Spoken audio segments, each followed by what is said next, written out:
बस हो गया।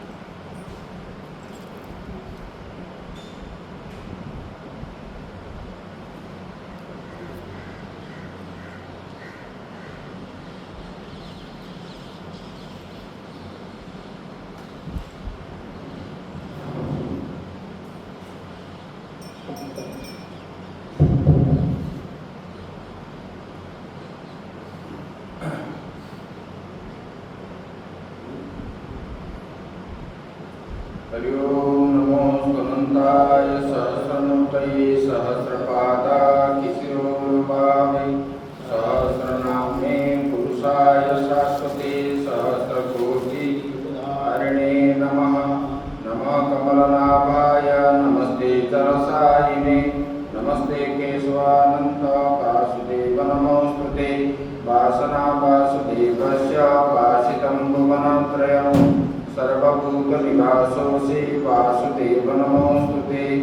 शंकरं शंकराचार्यं केशवं बादरायणं सूत्रभाष्यकृतौ वन्दे भगवन्तौ पुनः पुनः। ईश्वरो गुरुरात्मेति मूर्तिभेदविभागिने व्योमवद्व्याप्तदेहाय दक्षिणामूर्तये नमः। गुरुर्ब्रह्मा गुरुर्विष्णु गुरुर्देवो महेश्वरः गुरुः साक्षात् परब्रह्म तस्मै श्री गुरवे नमः।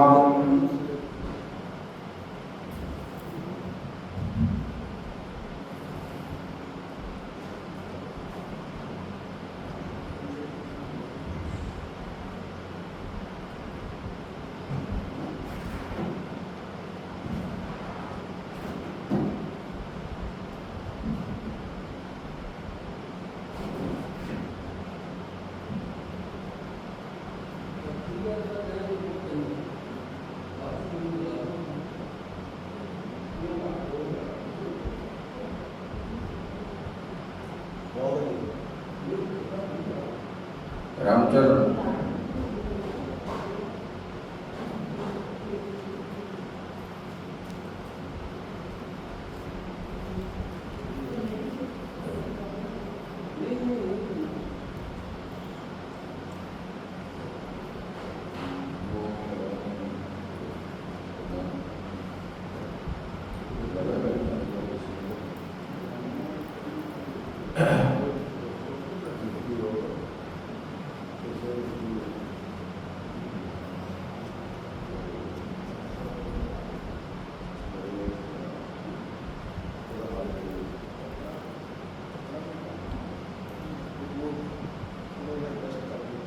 श्री राम जय जय राम। श्री राम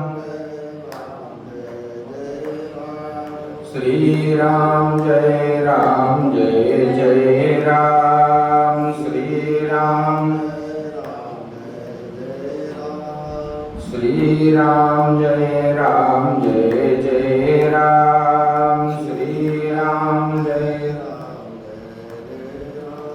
सब लोग बोलो श्री राम जय जय राम। श्री राम श्री राम जय जय राम। श्री राम बोलिए सच्चिदानंद भगवान की जय। परम ब्रह्म परमात्मा के कृपा से हम लोग आज ये शंकरनाथ पर्वत मठ फतेहाबाद पंजाब में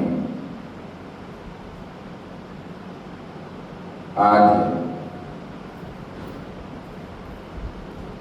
आद्य गुरु शंकराचार्य भगवान की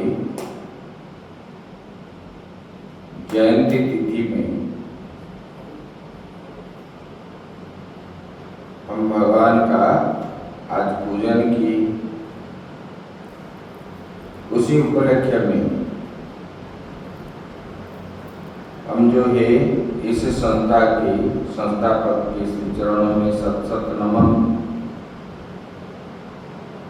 जितने सारे आचार्य ब्रह्मलीन हुए हैं उन सबके श्री चरणों में नमन करते हुए मंचस्थ महात्माओं के श्री चरणों में नमन। आत्मस्वरूप भक्तवृंद, भक्तिमयी माताएं,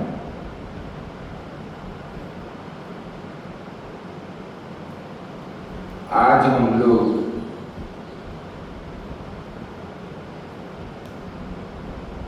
जगत गुरु की प्राकट्य उत्सव पर हम आज एकत्रित हुए हैं।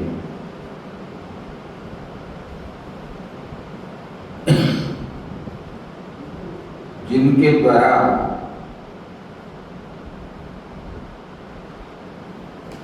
एक कालखंड में सनातन धर्म की रक्षा हुई थी और भगवान शंकर जी के अवतार के रूप में ही प्राकट्य हुए थे। भगवान 788 मसीहा में केरल प्रांत में एर्नाकुलम जिला में स्थित जो है कालादी गांव, उसी में एक ब्राह्मण परिवार में भगवान जी का प्राकट्य हुआ था और उनके पिता माता जो थे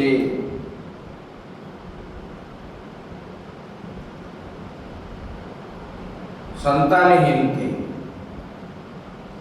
और उनके पिता भगवान शंकर के परम उपासक थे और नैष्ठिक ब्राह्मण थे।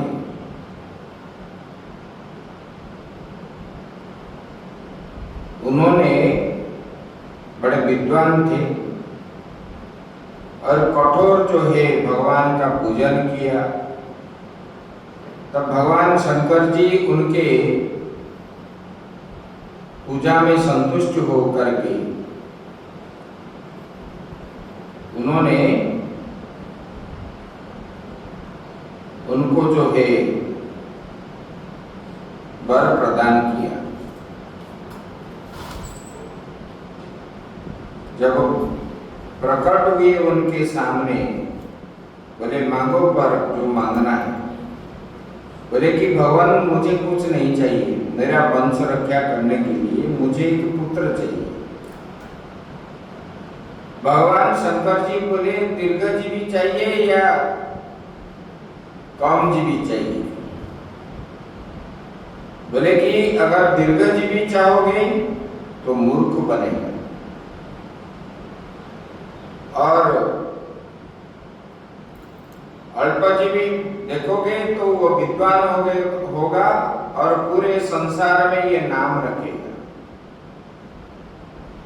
भगवान शंकर जी परीक्षा कर रहे थे और उनके पिता ने बोले कि जो पुत्र उत्पन्न हो और अगर मूर्ख हो, बोले कि ऐसे निसंतान रहना अच्छा है। बोले कि भगवान जो नाम को रोशन करेगा, कुल का, गांव का, धर्म का, बोले कि ऐसे वाला है कि पुत्र मुझे। तब भगवान शंकर जी ने उनको 16 साल की आयु प्रदान की। इस वैशाख मास शुक्ल पक्ष पंचमी तिथि पर 788 उसी मसीहा में भगवान शंकराचार्य जी का प्राकट्य हुआ और भगवान ने 3 साल में ही कुछ श्लोक आदि पिताजी से सीख गए थे। उनको जब 5 साल हुआ, उन्होंने पिताजी से बहुत कुछ शास्त्र पढ़ गए थे और जब उनको जनेऊ संस्कार आदि करके गुरुकुल में भेजे, 8 साल में समस्त शास्त्र का विद्या अध्ययन करके, मतलब पूरे दर्शन शास्त्र जो हमारा है षड दर्शन, वो विद्वान बन गए थे और उन्होंने आचार्य के रूप में 8 साल की अवस्था में पढ़ा रहे थे।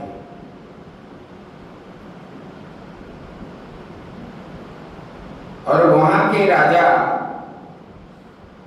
उनको बोले थे, राज दरबार में रहने के विद्वानों को रखा जाता है।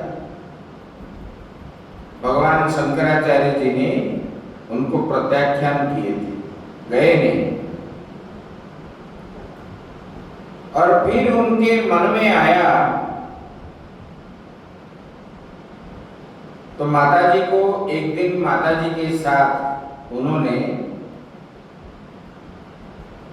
5 साल की अवस्था में उनके पिता चले गए थे, स्वर्गवास हो गया। माताजी के साथ नदी में स्नान करने के लिए गए और तैरते तैरते उन्होंने उनको एक मगरमच्छ पकड़ लिया। तो वहां पर उन्होंने बोले कि माताजी मुझे बचाओ बचाओ। जब बोलने लगे, माताजी रोने लगे, माताजी भी आसपास में बुलाने लगे और कोई है ही नहीं थे। अरे मेरे पुत्र को मगरमच्छ ने पकड़ लिया है, कोई आके छुड़ाओ। कोई नहीं थे।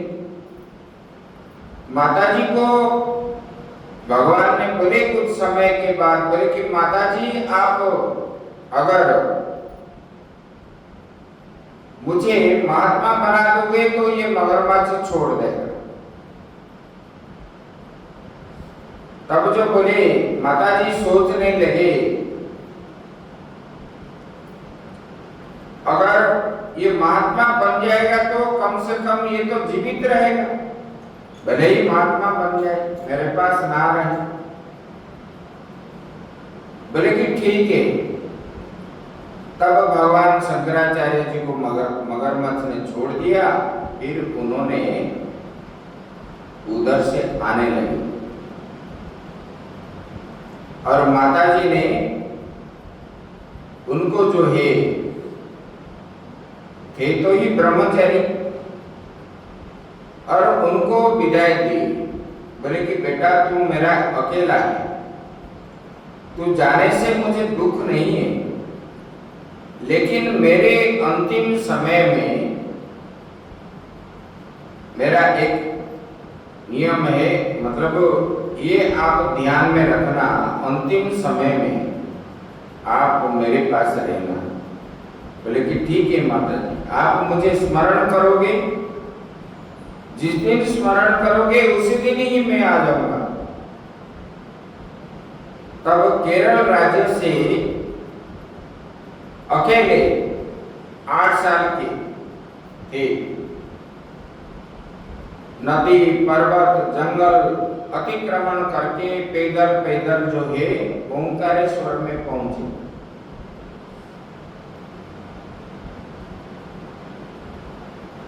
गुरु के संधान में, क्योंकि उनको जो है आत्मज्ञान की अनुसंधान था। जो उपनिषद आदि पढ़े उसी में, उसके द्वारा उनके मन में कुछ ऐसे था संकल्प। तब जो है वहां पर सब कुछ अतिक्रमण करते करते उन्होंने आकर के ओंकारेश्वर में पहुंचे। वहां पर जो है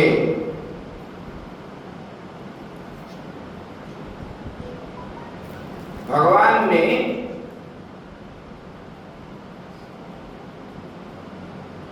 जिनसे दीक्षा लिए वो एक गुफा में थे और वो पत्थर का दरवाजा था, किसी ने नहीं खोल पा रहे थे। और भगवान शंकराचार्य जी गए, वो गुफा के सामने खड़े हुए, दरवाजा खोले, अंदर घुसे। कितने सालों से उन्होंने बैठे हुए थे। तब आचार्य शंकर पहुंचने के बाद उनका जो है समाधि खुल गई और उनसे इन्होंने मांडुक्य कारिका जो उपनिषद है उनसे अध्ययन की और उनको गुरु बनाया।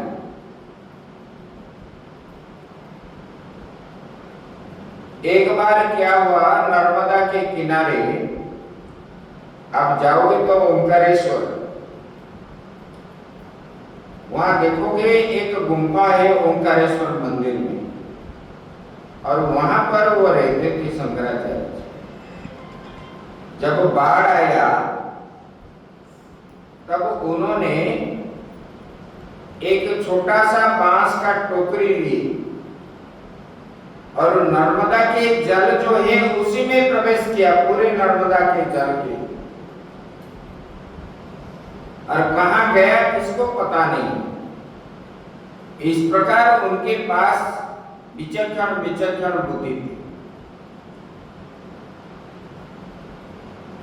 और उसके बाद जो है विद्या अध्ययन के बाद, संन्यास लेने के बाद उन्होंने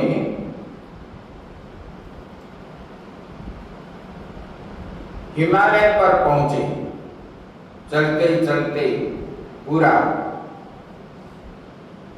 और जहां अभी जोशी मठ है वहां पर उन्होंने एक कुटिया बनाए, वहीं पर रहे। और उन्होंने ये जो है अपने जो वैदिक विद्या जो है पढ़ाना शुरू कर दिया। फिर उसके ऊपर टीका और भाष्य लिखने लगे।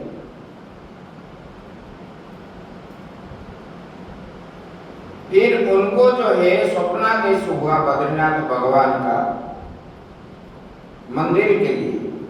बद्रीनाथ मूर्ति को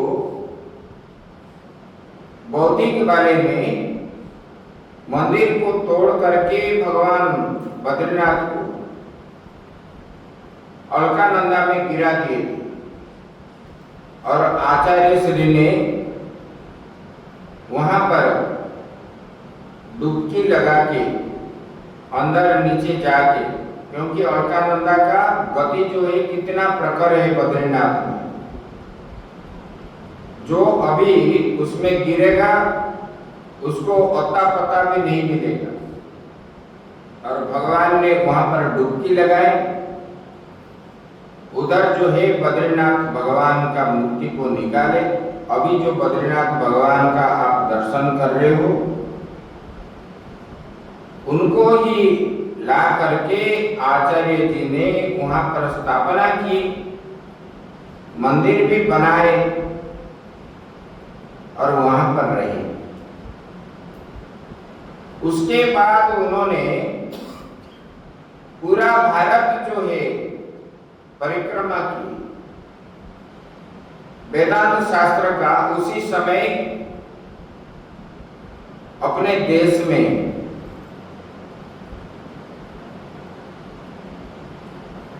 ये सनातन धर्म का विरोध ज्यादा करते थे बौद्धिक वाले, वो नास्तिक है। और वहां पर जो बाकी बचे कुचे थे ये लोग कर्मकांड में ज्यादा समय देते थे। कोई शाक्त है, कोई जो है तांत्रिक है, इसी प्रकार। और यज्ञों को ज्यादा गुरुत्व देते थे। भगवान शंकराचार्य जी ने तांत्रिक के ये कर्मकांड के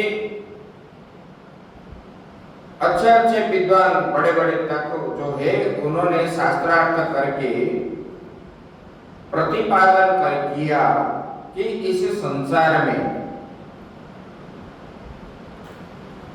ब्रह्म ही सत्य है, बाकी सब जो है मिथ्या है।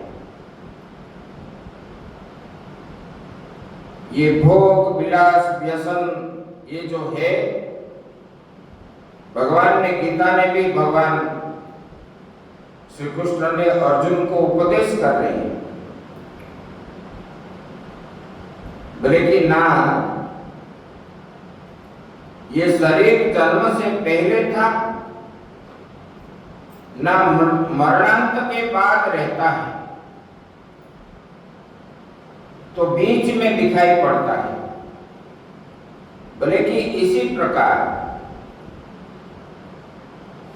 जैसे कि हम स्वप्न देख रहे हैं, जागने पर वो मिथ्या है, ये शरीर भी ऐसे पहले नहीं था, बाद में भी नहीं रहेगा, और बीच में भी जो दिखाई पड़ रहा है ये मिथ्या है। बोले कि इस जगत भी ऐसे पहले नहीं था, सृष्टि से पहले नहीं था, क्योंकि जिनका उत्पत्ति है उसका विनाश है।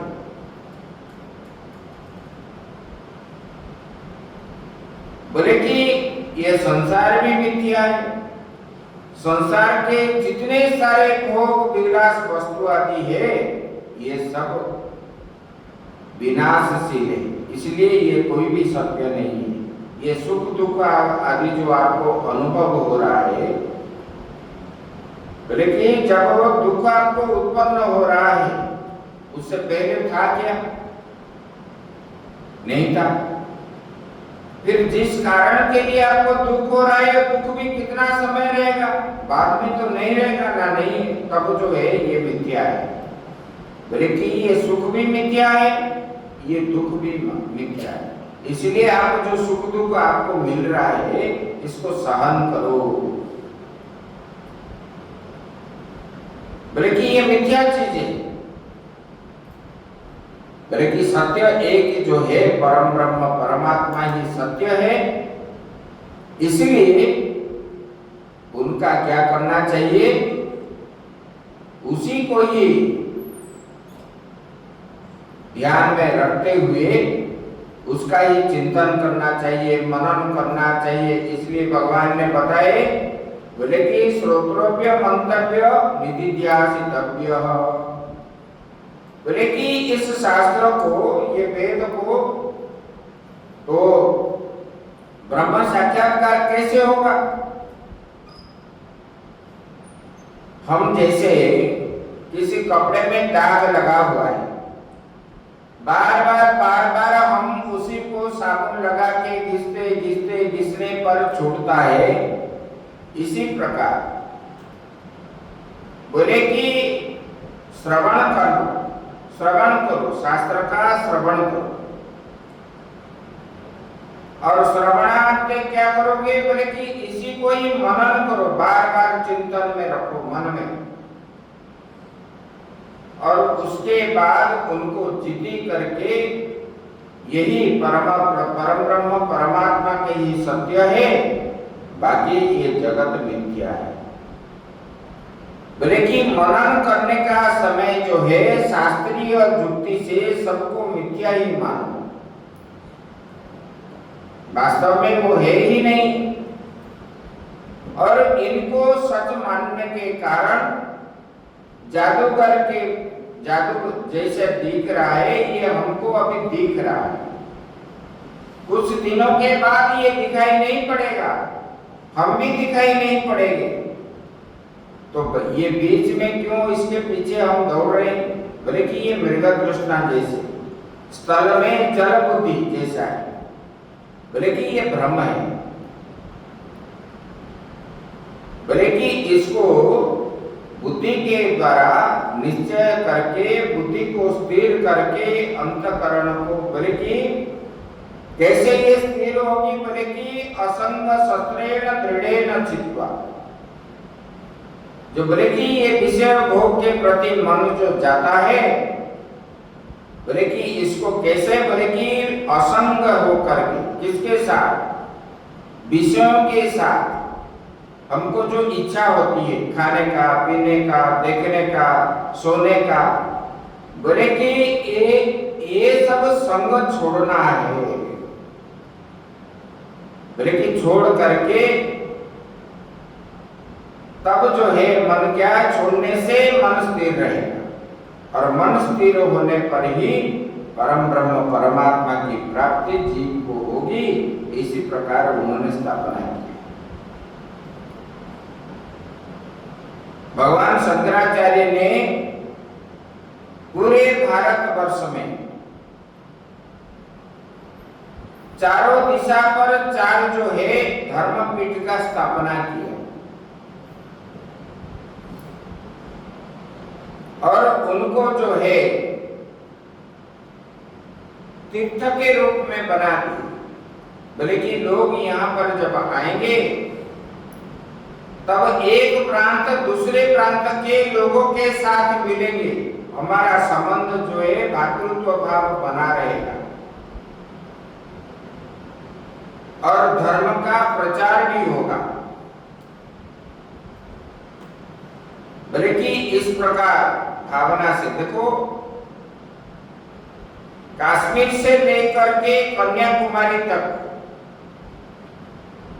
आप जब जाओगे, इधर द्वारिका से लेकर के उधर जो है म्यांमार तक, ब्रह्मदेश तक देखोगे तो अपना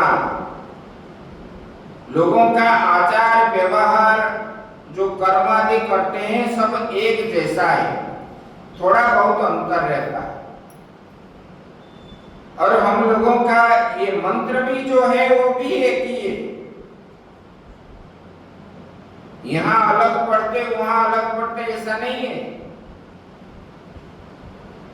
और एक भगवान को ही पूजन करते हैं सब, पूजा पाठ शुरू से लेके। अपना धर्म अपना संस्कृति जो है एक जैसा है। भगवान ने, आचार्य शंकराचार्य ने इसी प्रकार युक्ति आदि करके सबको एक होने पर ही ये जो है राष्ट्र सुरक्षित रहेगा। सबके मन में हिंदुत्व भाव आना चाहिए, भातृत्व भाव आना चाहिए, तब जो है इन्होंने इसके कारण ये शास्त्र का प्रचार प्रसार करके, उनका आविर्भाव अगर नहीं होता आज हम यहाँ पर हिंदू बन के नहीं रहते। उनका अवदान है, और हमने शास्त्रों का भी उन्होंने उद्धार किया। फिर जो है कुछ दुष्ट राजाओं ने हमारे शास्त्र को भी आग के जला दी। अभी जो है मूल कुछ है ऐसे, तो हम लोगों का अभी भी यही परिस्थिति है, जैसे पहले था अभी भी ऐसा है। एक दूसरे से नफरत है, भेदभाव है, एकत्व भाव नहीं। अनेक से एक होना ये अपना परंपरा है।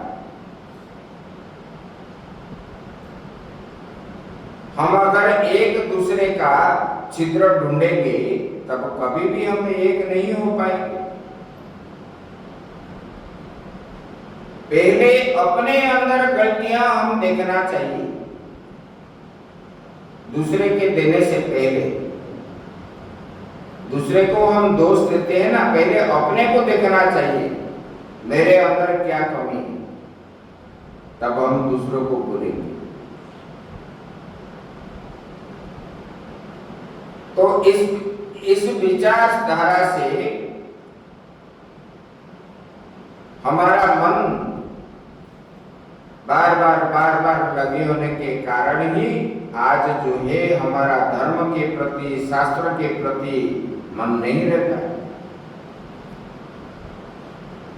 और क्या है, पार्टीबाजी लोग हो जाते हैं। अरे एक दिन तो मरना है।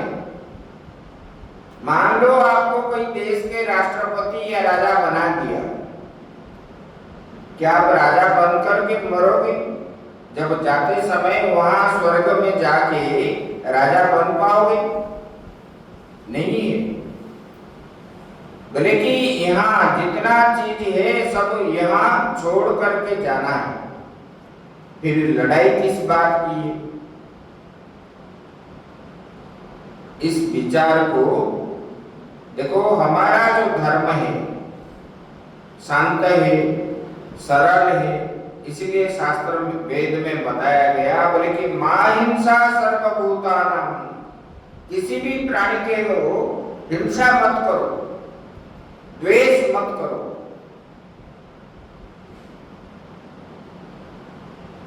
और हम क्या सोचते हैं, प्रार्थना करते हैं सर्वे भवन्तु सुखिनः। सर्वे मतलब हमारा परिवार ही सुखी रहेंगे ऐसा नहीं है। कीट पतंग से लेकर के ब्रह्मा पर्यंत जितने जीव जगत है सब जो है सुखी में रहे। भगवान गीता में भी बोले कि भक्त कैसे होना चाहिए। 12 अध्याय में गीता में भगवान ने बोले अद्वेष्टा सर्वभूतानां मैत्रः करुण एव च। बोले कि किसी के प्रति द्वेष नहीं करना है, अद्वेष्टा, द्वेष नहीं करना है। और सबके साथ क्या है, मैत्री करना है, सबको दया दिखाना है। बोले कि सर्वभूतानां, चराचर जगत में जितने सब प्राणी हैं सबके प्रति। ऐसा नहीं कहा गया कि मनुष्य को ही, जो हमको अच्छा बोलता है उसी का ही चिंता अच्छा बोलेंगे, बाकी सबको बुरा, ऐसा नहीं है। बोले कि सबको, ये परंपरा हमारा ऐसा है। बोले कि सहन करना चाहिए। पृथ्वी इतना सहन करती है, तो हम क्या सहन करते हैं? बोले कि इसलिए ये सब चीज कैसे होगा? बोले कि त्याग से,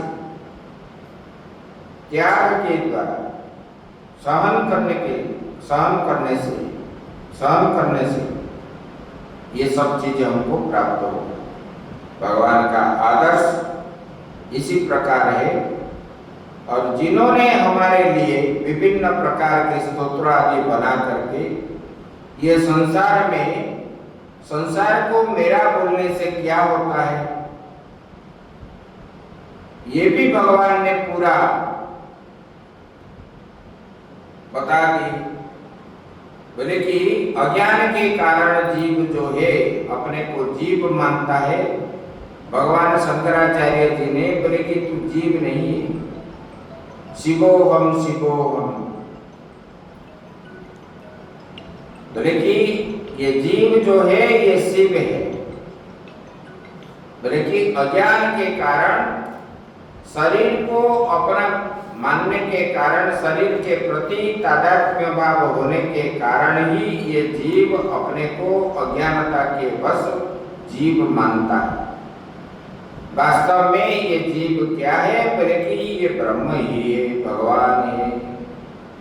भगवान गीता में भी बताए, ममैवांशो जीवलोके जीवभूतः सनातनः। ये जीव क्या है? बोले कि ये मेरा ही अंश है, मेरे से ये अलग नहीं है। अज्ञानता कारण ही, जैसे कि आपके कंधे पे अंगोछा है, लेकिन याद न होने के कारण आप बाहर ढूंढ रहे हो, मेरा अंगोछा कहाँ गया, कहाँ गया। अब किसने जब बता दिया आपके कंधे में ही है, तब जब देखता है तब बोलते हाँ है। इसी प्रकार ये अज्ञानता के कारण हम अपने को जीव मानते हैं। वास्तव में हम स्वयं सच्चिदानंद ब्रह्म ही है, ब्रह्म से अतिरिक्त कुछ भी नहीं। ये भगवान ने प्रतिपादन किया और शिक्षा के लिए भगवान ने ये सब शास्त्र को प्रचार प्रसार करके हमको दिए। इतना ही कह करके मेरे वाणी को यही विराम देता हूँ। ओम पूर्णमदः पूर्णमिदं पूर्णात् पूर्णमुदच्यते पूर्णस्य पूर्णमादाय पूर्णमेवावशिष्यते। ओम शांति शांति शांति। सब लोग जो है प्रसाद पाके जाना, सबके लिए व्यवस्था है।